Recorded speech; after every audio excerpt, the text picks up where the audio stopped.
Hey, Sean. Good afternoon. What's that? Good afternoon. Hey, how you doing? Good. Hey, how'd you guys come out of that game physically? Came out good. Forbes got his shoulder a little bit. I think he'll be good. Talking with Reggie this morning, and then By had some soreness in his knee. We might be smart with him throughout the week, but neither of those things we expect to affect those guys' availability. Okay. You said after the game that you blamed yourself for a lot of what went wrong offensively. You said you didn't find a rhythm in the game. Matthew said sort of the same thing later. He's like, I didn't find a rhythm in the game. Can you describe what happens when you don't have a rhythm in the game and why that happens and what you think accounts for that? Well, I think there was a handful of instances. I think number one, I think your job as a coach is to set players up for successful outcomes. The way you get into a rhythm offensively is be able to sustain possession of the football, get off plays. The first drive of the game was excellent. It's 14 plays. Guys did a great job of being able to get into rhythm. And then when you look at each of the next, few series that we had, the second, third, and fourth, we had a self-inflicted wound that set ourselves back. It was mental mistakes that prevented us from being able to, do what we're capable of doing. And then we had the 2 minute where we ended up getting the field goal. But there was a lot of instances, and I first looked at myself and say, all right, how can we provide clarity so that these things that typically haven't come up aren't coming up, where we're not necessarily. And you give New Orleans. I'm used to going against Dennis Allen. You give Chicago credit, because they did a great job of being able to create some of those issues, but it was stuff that we expect to be able to execute. And for the lack of clarity to exist, that's where I say, we got to do a better job. And then there's certain calls that you're saying, man, I could have put guys in better spots. This is a player's game, and you want to be able to try to set them up. And because of some of those self-inflicted wounds, we weren't able to get into any sort of rhythm. And then the drives that we had to have, the second drive in overtime, and then our ninth possession, where we went 91 yards, our guys were at their best. But that, I don't know if that answers your question, but that's kind of what I was alluding to yesterday. Yeah, that's kind of what I thought. I know the weather is no excuse, but when you're playing in conditions like that, where like one misstep can like make the difference between a successful and an unsuccessful play, and the chances of a misstep are much higher in the cold. Do you have to factor any of that into the way you call a game? No question. And that's part of it too. I think, you might say it's a good play based on whatever they're doing, but is that a good play also considering those elements? And those are things you have to be honest with yourself as a coach about. And what does our footing look like? What are the things that will allow us to be able to separate when they are doing, some of their stickier coverages? And I thought we were able to get to those things later on, that were helpful, but there was too many self-inflicted wounds and really just overall mental mistakes that we're not accustomed to having. And a lot of different people kind of took their hand in it. But when that stuff exists with the types of players that we have, that's where we talk about it as a coaching staff. We're not doing a good enough job with the clarity, and have to be considerate of the plan. And even if we think it's the right thing, it still is about their ability to be able to go execute, get the communication necessary in a hostile environment within the 40-second or 25-second play clock. And, that's where, we'll do a better job. And we got the right kinds of guys to be able to respond to it. And I think the most important thing is we figured out a way to be at our best as a team when we had to. And that's what it's about at this time of the year. Thanks, Sean. You're welcome. Gary. Hey, Sean. Hey. What went into the thinking to not have Tutu active last night? You really just, when you're talking about the amount of receivers, those guys' ability to contribute on teams is kind of the simplest approach. So going forward, do you think, I mean, given how Jordan played and whatnot, do you foresee that kind of continuing through the playoffs as you guys have I don't know that. We'll have to figure out exactly what our 48 looks like. There's some flexibility and fluidity. That was more of a teams kind of thing. And so once we really dive into the prep and figure out what these game plans are on each side of the football, that really will affect kind of the decision making. But Tutu did a great job throughout the course of the week and was a total stud about it. And it hasn't been ideal, but sometimes it does come down to the numbers thing. But it was the kicking game had something to do with that. In terms of decision making, you've been aggressive. We've talked about this on fourth down, and you guys had some big fourth down stops against the Bears. Where they opted to go for it. When they were in field goal range. Just curious, now that you're in the playoffs and you've talked about the importance of points, At what point do you, if at all, change and become maybe a little bit more conservative and go for a field goal as opposed to going for it on fourth down there? Well, I mean, I think there's a lot of layers to it. I mean, the one that we went for, you felt good about, what the structure of the defense, we felt good about what we were going to do, and some of the different options that we could have based on, where we were at, the play that we were going to activate, and, and what we felt like there was a possibility that we would get, and so that was a big time conversion by Puka on the jet sweep that led to Kyren's touchdown, to get to 17. And so, I think there's a lot of layers to that, Gary. There's the analytics, there's the flow of the game, and then obviously some of the elements. Like, you look at it, I think, I thought Ben was honest about some of his thoughts of why they didn't go for two. Well, why was it? Well, our situational calls in that particular area hadn't been successful from 5 and in those short yardage, which are typically the kind of inventory of plays you're pulling from. And so that's why they decided to kick the extra point to go into overtime. And so it's a real credit to our defense's approach. Now, if they were successful in those with the momentum that you gained from the way that play unfolded on 4th and 4, maybe you do go for it and try to take a 2-point lead right there. So all those things kind of factor into our decisions as well. I don't know if that answers your question or not, Gary. Well, I guess what I'm getting at is now you're in the NFC Championship game. If you win, you go to the Super Bowl. In these kinds of situations, like, at what point will you trust your gut enough to say, maybe not go with the analytics and go with, putting points on the board if you think it's the right thing? Yeah, I mean, the analytics weighs a factor in it, because there's percentages, but there's also all the different things that go into that with the 22 moving parts. So, I'd have to tell you in the moment, Gary. I mean, that's I don't know. There's a lot of different scenarios that Smash and I and that we talk about as a coaching staff that arise, but there's multiple layers, whether that's personnel driven, whether that's flow of the game, whether that's weather, that does factor into it. And it's all very important. But I will say this, I don't think you're rewarded for being timid in the playoffs. You got to go play to win. And we know what a great football team this is that we're playing to try to go to advance to another Super Bowl. And if we want to do that, you better be able to score, and you better play a complete 60 minutes and anything that's required after that if you want to go past the team that's playing as well as anybody, and they've earned the right to be the 1 seed. Thanks very much. You're welcome. Adam. Hey, Sean. Not specific to this week necessarily, but generally speaking, what is the evaluation process looking over play calls the day after a game?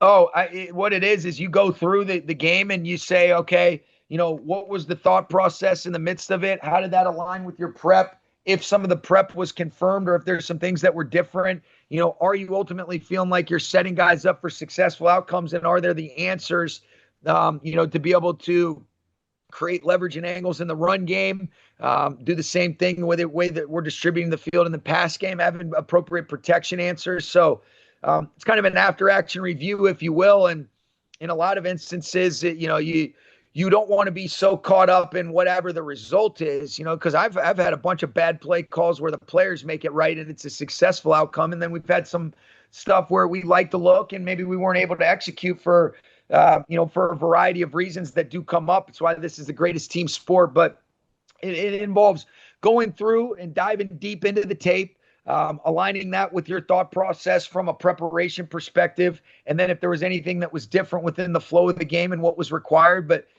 what you have to ask yourself is, are you giving the players a chance to have successful outcomes as consistently as possible, while considering the personnel, the scheme that you're going against, and ultimately what our players do best as well to put them in those spots. And I think there were some instances where, we could be better, but I also have to be honest with myself about, how much are we putting on guys that, led to some of the, self-inflicted wounds that I mentioned that have been uncharacteristic for us. And that's something you have to be honest with yourself as a coach as well. Coming out of the last Seattle game, there was a lot of emotions for players on both sides. Do you at all this week try to mitigate how much guys lean into those old emotions with so much at stake? As long as it's controlled aggression and within the framework of how we want to play and our style of play, I think emotions can be a good thing as long as you have control of your emotions, with the way that we want to be able to play as a team and your role and responsibility to each other and to our collective. And so, what we know that it's going to be, I mean, anytime you get a chance to play in an NFC championship game, there's going to be emotions, and those are going to be a good thing. We just want to make sure that we're in control of those, and we're always responding, not reacting in an emotional way that's not in alignment with who we want to be and how we want to go about it for our football team. How would you describe Kyren's leadership style? I think he's a stud in terms of just his great energy. He's a lead by example guy. He's got this authentic energy, this just consistent belief, this never say die attitude. And he's got just this mental and physical toughness. And so he is so authentically and refreshingly himself. And I think that's why it resonates with his teammates, and never asks anything of his teammates that he's not willing to do. And he's done a hell of a job. Is there a favorite moment you remember of seeing him lead or inspire the team? I mean, I think I've just felt his presence each of the last 2 weeks, when we've been in some adverse situations, whether it's going down 4 against Carolina, listening to him encourage his teammates on the sideline about, the belief of going and, putting together a 2-minute drive. And, yesterday I thought he was key and critical. On that 91-yard drive, he had some huge plays. Even the first drive of the game, I mean, he has 2 back-to-back 6 yards completions, one on a 2nd and 10 that gets us to a 3rd and 4, and then he has a 6-yard catch that gets us the conversion, and then he ends up punching it in on the touchdown. But I just think his overall energy, and I think his edge that he provides, particularly in some of the challenging moments, that's when I think, you need that leadership the most. And I think that's when he and guys like Matthew and really our leaders as a whole have been at their best, and it's why we're in this position. Thank you. You're welcome. Wyatt. Hey, Sean. Yesterday you were pretty blunt about your self-critique of your, play calling in that game. And, that's not something that every coach is willing to do and come out and say, especially right after the game. So why do you feel like it's important for you to acknowledge that, just as a leader, not just to the players, but to the media? Yeah, I mean, I think you have to be honest. I mean, if we expect accountability from our players, then we have to be accountable to, as coaches. I always want our players to know we're in it with them. And again, even though it's a little bit different because physically we're not able to participate, there still is decision-making, clarity, overall, just things that we can do to try to help ultimately set up successful outcomes. And we weren't able to get into a rhythm for a variety of reasons. And I thought there were some instances where I could help. The 3rd and 1 in the first possession that we had in the overtime period, that play is the one that really stands out to me, and that chapped my ass.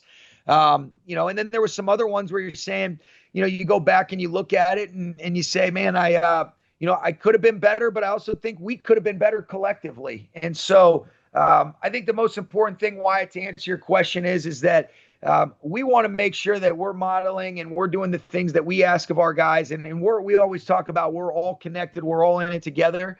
And when those things do come up, I think it's important to be honest.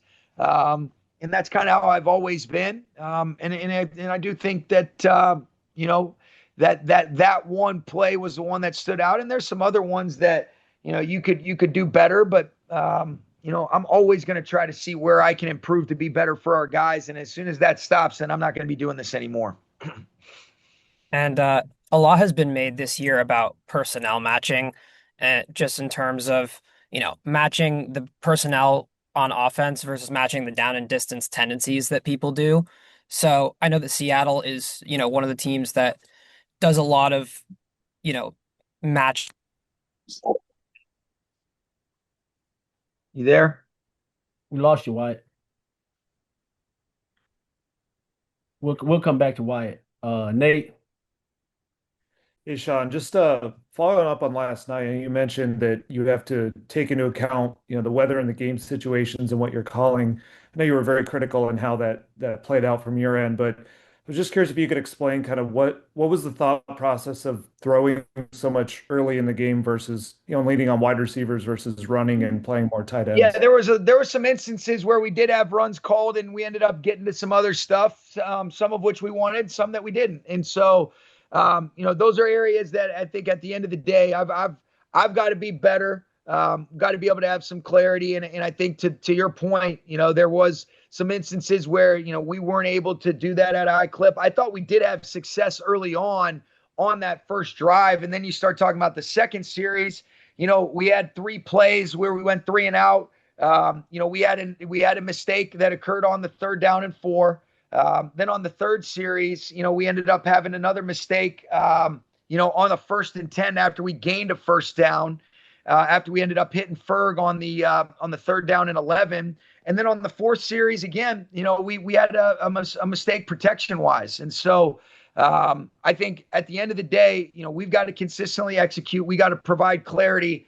I'm not necessarily worried as much about the run pass balance as much as our snap in and snap out execution.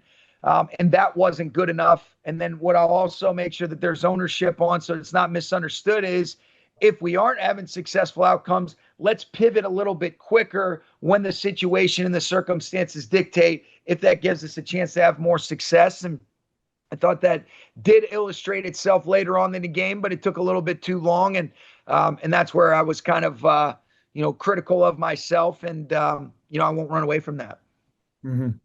And you're going to go up against the Seahawks for a 3rd time this season. First time you've gone against an opponent 3 times in 1 year. I was curious what you think about the dynamic, sort of the chess match of a matchup where you guys know a team so well, but they also know you so well, and what that's like to prepare for that. Yeah, I think you got to just, you take into account the previous 2 times. We've been in similar situations. When you look back to the COVID year, we played Seattle 3 times. Playing them in the wild card round. And then our Super Bowl year, we ended up playing the Niners for the 3rd time in the NFC Championship, both of which we had games late against them. The Niners game was the last game of the year. And then the Seattle one in the COVID year was, I believe, the 2nd to last game of the year. So it is an added layer, but it's really just a familiarity. Let's put together the best plans that we can for our guys. And let's understand, what type of execution and what type of, competitive stamina it's going to take for us to go get the job done against, as complete a football team as there is in this league and as hot of a football team as there is in this league. Thank you. You're welcome. Michael. Yeah, Sean, I'm going to ask my question by starting with a Kobe Bryant quote. He said that the actual dream is not the destination at the end, but it's the journey along the way. You're someone who's achieved a lot of success early in your career, Super Bowl appearances, a Super Bowl victory. At what point did you fall in love with the process and not necessarily the end result? Because it seems like you're enjoying the process a lot more these last few years. Yeah, that's cool. That's a cool question. I think there's been moments, where when you're just totally immersed in it. I think the most important thing is when you're on those journeys with people that you don't want to let down. I think that takes the pressure off, allows you to enjoy those journeys, allows you to develop more meaningful relationships. What's cool about it is when you share in special memories with people that you have special relationships, those things can even, be exclamated in a positive way. But I love this game. I love the people, most importantly, that this game provides exposure to, where you can develop relationships, whether that's coaches, players, people in our building. And so I would say that there's been, I've been pretty open, like we've talked about, Michael, about, where you go back and forth, where, you struggle to, you're a little bit more transactional than transformational. But I think having a family, continuing to grow through my mistakes, continuing to mature as a man. I mean, shit, I'll be turning 40 on Saturday, so I've had a lot of growing up to do, since 9 years ago when we first got here. But I think over the last couple of years, and I think through some of the adverse times where you're really forced to do that reflection, is where the appreciation and the joy in the journey comes from, not exclusive to, just what accompanies, with the trophies. Those are all fleeting. Those other things last a lot longer. And I think it keeps your cup full when that's really where your intrinsic motivation comes from. Because if it's just about the other stuff, I think that's too shallow. Thanks. Like that answer. And yeah, as someone already in that 40 club, welcome in a few days, right? On Saturday, 5 days. There you go. I'm going to hang on to these 30s while I got it for a few more days. Yeah. Eric. Thanks for doing this, Sean. I'll add to it. Congratulations on becoming Mike Gundy in a few days. I wanted to add on to what Wyatt had said, the personal accountability, which you regularly do. What are the origins of that? Is there somebody in your coaching past that you kind of learned that from? And then what's the impact on your coaching staff? And people within your organization seeing you do that on a regular basis? Well, I can't answer for anybody else. They'd be better equipped to answer that, Eric. But I think, I've been around so many great leaders. I think, my dad is one of the greatest leaders that I've ever seen. And I just think, the extreme ownership, the accountability, I just think it's so important that whatever you ask of your people, you better demonstrate it. And seen is better than said. We always talk about modeling the way. And I think that, I think that it's important. I think authenticity is the most important thing. It's not like there is a moment or things that you say, all right, this is exactly how I'm going to handle it. I'm just going to be truthful with you guys. When there's some moments or opportunities. Now, do I think I was a little hard on myself yesterday? Yeah, probably so when I go back and look at it. But I was being honest in the moment. And then you go back and you look at it and you say, yeah, there's absolutely times that I could be better for guys. But there's some times that we could all be better. And I just think it starts with, I think you just got to be honest and you got to be accountable. And you got to be really asking yourself, especially as a coach, are you really setting people up for successful outcomes? And sometimes that's reflected in the result and sometimes it's not. And yesterday I was truthful with you guys and I'm always going to be that way. And most important thing about it though, is I want our players to know we're in it with them. And I think that'll always be something that's a big factor when that is, how you truly feel. One last one for you, Sean. You've had a lot of success at Lumen Field. I was up there last week, and it rivaled the Beast Quake game in terms of the loudness of the stadium. How do you prepare your guys for that? And are you looking forward to what the sign guy is going to have for you there in the end zone when you take the field? Yeah, he's always got some good ones for me. So yes, I enjoy, the back and forth banter. It's all in good fun. Were you at the Thursday night game, Eric, that we played? No, I wasn't there for the Thursday game. I'd be interested. That place was rocking when we were there on that Thursday night. So, hey, it's going to be a hell of an atmosphere and environment. We're excited about it. Those are the moments that you feel the most alive as a competitor. And we got to go handle it against a freaking damn good football team. But wouldn't expect anything less than the NFC Championship if you expect to advance to a Super Bowl. Thanks, Coach. Appreciate you. You got it, man. Sarah? Hey, Sean. As you guys were making decisions about your offense and what it would look like from last year to this year, what were you looking for as you made the decision in the wide receivers room? Are you talking about anything specific or just the overall receiver? I want to make sure I understand your question. How your offense has evolved in part because of moving on from Cooper and moving to Davante. I got you. I don't know that it was anything. It wasn't necessarily like a Cooper for Davante. It was another great player, where you felt like you could acquire two number ones with the emergence and the ascension of Puka and then what Davante's done and kind of being able to play that X receiver and some of the things that we would ask. And so it was really more of an opportunity to acquire a player that typically guys like him don't become available unless it's, via trade. Guys like that usually don't become free agents. They don't hit free agency. And so we just wanted to be aggressive in our pursuit to be able to add talent to our roster. There was a vision for him in regards to that X receiver. But if you said the evolution of it, I think that's where being in the moment and making sure that you're aware of, all right, what's the personnel? How do we have certain depths in different positions that allow us to activate different personnels? But that was the thought process as it relates to Davante. And, I hopefully that answers your question. How do you evaluate what Puka and Davante have looked like in your offense together? Well, I think they've been really good. I think there's a lot of instances where statistics don't always tell the whole story. I think the fact that the offense has done what they've done is a tremendous credit to two key players like that. I think we've had really good contributions from a variety of guys, and guys have been asked to step up. I mean, you look at it, Jordan Whittington does a great job having 2 catches for, I think, 35 yards on the first drive of the game, both of which were instrumental on a 15-yard catch and a 20-yard catch for us being able to go score. And he's competing without the ball. I think Mumfield has stepped up.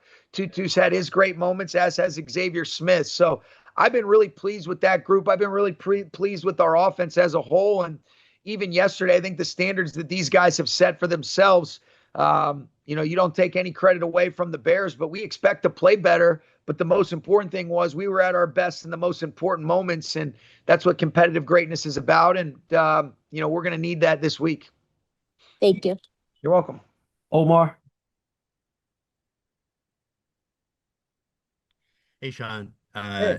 You just said, and you've said it multiple times that you guys were at your best when you needed to be, or, in the most important moments. It's kind of a two-part question. The first is, how has that developed? How are you guys so confident in that? How is that instilled in a team? And then secondly, very, very similar in that how Seattle stormed back against you guys. You guys go to overtime and you weren't able to finish. This time you were able to finish when Bears, take all the momentum, go to overtime, all that. Any lessons learned, you think, from the Seattle that applied to yesterday? No question. And I think that those lessons were applied in Carolina the previous week too. I think our scars have become our strength. I think there's a resolve, there's a resilience, there's an ability to play the next snap and do the next right thing, whether that's maintaining momentum or snatching it back. And I thought our guys did that. And that's why, we talked about it a lot yesterday or even on this call. That's why I was kicking myself because, we got a chance where we lose the toss. We get the ball in overtime. We have a good positive play on first down, 2nd and 2 that gets to a 3rd and 1. And then you give them credit. They had a good call on, and I made a poor play call that didn't give our players really a chance for a successful outcome. And I'm sitting there thinking, man, in the most important moment, I didn't make a great decision for our guys, and I was kicking myself for that. And then what a job by us, defensively to be able to say, all right, they made some plays. It looks like they're getting themselves in field goal range. Santos has been pretty damn near automatic once you get inside of 50, and they were pretty close to that spot, having to get a few more yards. And Cam Curl comes up with a huge play, and he had a great game yesterday, but our defense as a whole just answered the bell. And then once we got that ball back, I thought Matthew was at his best. I thought we had some good, tough, hard-earned runs. Obviously, the 3rd and 6 play to Puka was huge. And so I think all of the experiences that we've had throughout the season, Omar, have built us for these moments to be able to handle it. And that's why we're in a position to go play for an NFC championship this week, because of those players' resolve, their resilience, their mental fortitude and toughness, and their ability to say, I don't give a what happened the previous play. I'm going to do the next right thing and be totally present and in the moment. And I was proud as hell of them for that. Sweet. Thank you. You're welcome. And last one, we'll try to come back to Wyatt. Hey, Sean, can you hear me? I got you, buddy. All right. Sorry about the technical difficulties. You're good. A lot has been made this year about personnel matching, matching the offensive personnel versus the offensive tendencies on down and distances. And Seattle is one of those teams that can match the tendencies without sacrificing as much size because they have the versatility to do that. So how have you seen that dynamic affect kind of the chess match of the game? Yeah, well, I think what they've done a great job of, and I give Mike and their coaching staff and John Schneider, they have vision for players that are these jokers that allow you to basically be able to be stout enough against the run, but still really good in coverage, where a lot of the explosives come up. And so, they're a group that can play a so-called lighter grouping because they go draft, they go draft guys that they have a vision for. And Nick has done a hell of a job being able to basically play. I mean, he's playing outside linebacker for him. He's playing safety. He's playing star. He's playing the dime money spot. They move him all around, and they can be in nickel, but they can basically present a bunch of different base structures because of his versatility. And they've got guys like that across their front. Ernest has done a great job in the middle where he's really productive in both phases. And then, the one thing about them is that they've got a vision for guys, and they can be stout against the run versus what they would say is typically most people would just look at it and say it's a lighter grouping, but they are really able to impose their will and dictate the terms because of players like Emmanuel, and what he's done for them. And they've got a handful of guys, and it's why they're arguably, the best defense in the league. And they put a bunch of pressure on you personnel-wise and tactically and schematically. And it's a hell of a challenge, but it's been impressive to watch, and they do a great job. I got a ton of respect for them. Thank you. You got it. All right. Thanks, Coach. All right. Thank you, guys.